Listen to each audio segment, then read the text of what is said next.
देखिए, इस प्रकार की निरर्थक और अनर्गल बातें करते रहना कांग्रेस पार्टी का चरित्र है। और दिग्विजय सिंह जी जैसे अप्रतिम प्रतिभा के संपन्न व्यक्ति के बारे में कौन बोल सकता है, जो घटना होने से पहले बता देते थे कि ये कौन करने वाला है, जिन्होंने तो ऐसे ऐसे काम किए हैं कि इंटेलिजेंस के ऑफिसर्स का नाम ले लिया कि उन्होंने उन्हें बताया।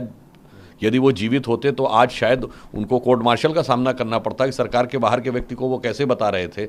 और वो तो इतने महान और प्रतिभा संपन्न व्यक्ति हैं कि 26/11 का हमला ये यूपीए सरकार, कांग्रेस की सरकार का कहना था कि हाफिज सईद ने कराया, और उन्होंने कहा कि 26/11 का हमला आरएसएस ने कराया। तो मुझे लगता है उनके इस विराट ज्ञान के आगे टिप्पणी करना उचित नहीं है। जनता ही उचित टिप्पणी करके उनको उचित जवाब देगी। जाति कपाई जबकि उनका कहना था कि हम अगस्त में कर देंगे। देखिए, कांग्रेस के सामने यही समस्या है कि माथापच्ची उनकी कहाँ नहीं चल रही है। ये बताइए, छत्तीसगढ़ में नहीं चल रही है, भूपेश और सिंहदेव दोनों के बीच में चल रही है। तो राजस्थान में वहाँ भी एक जहाज़ दो पायलट हैं या एक फूल दो माली हैं। तो कांग्रेस में यह समस्या सतत है। उसका कारण क्या है कि कांग्रेस और हमारे में मूलभूत अंतर है। हम विचारधारा प्रेरित कैडर आधारित दल है और कांग्रेस भ्रष्टाचार प्रेरित सत्ता आधारित दल है। तो वहाँ पहले ही इस बात की खींचतान होने लगती है कि किसको क्या चाहिए, तो वो उनका चरित्र पूरी तरीके से उजागर दिखता है।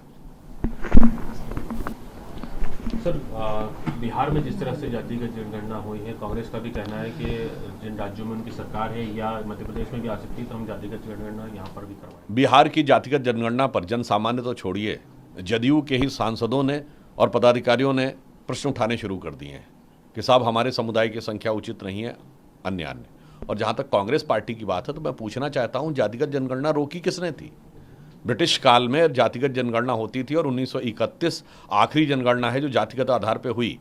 स्वतंत्रता के बाद जातिगत जनगणना रोकने का निर्णय किसका था? जवाहरलाल नेहरू जी की सरकार का था। तो आज कांग्रेस को ये बताना चाहिए कि आपने पहले रोकी क्यों, फिर उसके बाद इस सबसे लंबे समय तक आपने शासन किया, आपने करवाई क्यों नहीं, और अब आप क्यों कह रहे हैं? या तो एक बार कह दीजिए कि नेहरू गलत थे, फिर हम आपकी बात पर विचार करें, या ये कह दीजिए चलिए गलत नहीं करना चाहते, कह दीजिए बेकार हो गए हैं, वो हमारे किसी काम के नहीं रह गए, हमें कुछ दूसरे प्रकार का काम करना है, इसलिए वो कर रहे हैं। तो वास्तविकता ये है कि इनको जाति समुदाय किसी से कोई मतलब नहीं है। मैं बताना चाहता हूँ, मध्य प्रदेश में हम लोगों ने अभी जो हमारी लगातार सरकार रही है 2003 से ऑनवर्ड्स, तो आप देखिए उमा भारती जी, बाबूलाल गौड़ जी, शिवराज सिंह चौहान जी, लगातार हमने पिछड़े वर्ग के नेतृत्व दिया है। उत्तर प्रदेश में कल्याण सिंह जी थे, फिर हमारे उत्तर प्रदेश में उप मुख्यमंत्री केशव प्रसाद मौर्य जी। बिहार की बात कर रहे हैं, बिहार में हमारे 3 उप मुख्यमंत्री रहे, सुशील मोदी जी, रेणुका देवी जी और तारकेश्वर जी, और नीतीश कुमार जी को हमने नेता बनाया। मैं बहुत जिम्मेदारी से कह रहा हूं। 7 सीटें समता पार्टी की थी 95 में, जब गठबंधन हुआ 42 सीटें भारतीय जनता पार्टी की थी। लालू प्रसाद यादव जी के पूरे कार्यकाल में नेता प्रतिपक्ष भाजपा का था, जदयू का नहीं था। तो ये होती है ईमानदारी के समाज के भिन्न भिन्न वर्गों को सहज स्वाभाविक प्रतिनिधित्व देते हुए ऊपर उठाना। आज मोदी जी की सरकार में सर्वाधिक ओबीसी मिनिस्टर है। ओबीसी आयोग को संवैधानिक दर्जा हम लोगों ने दिलवाया।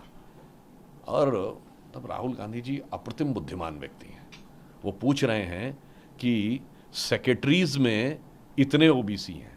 मान्यवर, उनको पता ही नहीं है सेक्रेटरी भारत सरकार कांग्रेस पार्टी का अध्यक्ष प्रधानमंत्री का पद नहीं है, किसी को उठा के ऊपर सीधे बैठा देंगे, एक सीनियरिटी के द्वारा ऊपर उठते हुए जाते हैं।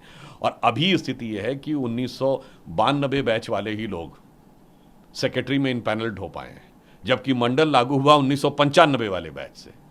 तो भाई, जब उस समय पिछड़े वर्ग का प्रतिनिधित्व ही नहीं था, आप 1992 बैच का, तो मुझे लगता है जो हमारे राष्ट्रीय अध्यक्ष नड्डा जी ने सदन में बोला भी था कि भाई लीडर लीड करे समझ में आता है, लीडर को कोई ट्विटर बता देता है आकर, उसको कोई बताता है कि आपको ये बोलना, और उन्हें पता ही नहीं रहता है, तो पहले ये तो बता दें। वो अपनी सरकार की आलोचना कर गए। 1992 में किसकी सरकार थी? उनसे पूछिए कितने सेक्रेटरी थे भाई, कितने आईएएस थे भाई।